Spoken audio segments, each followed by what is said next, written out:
Sepulto dominó.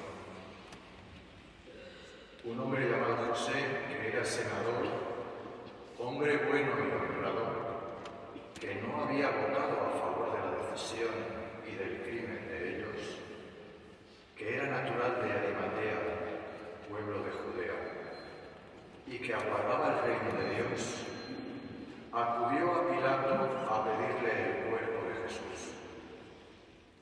Y bajándolo, lo envolvió en una sábana y lo colocó en un sepulcro excavado en la roca, donde no habían puesto a nadie todavía.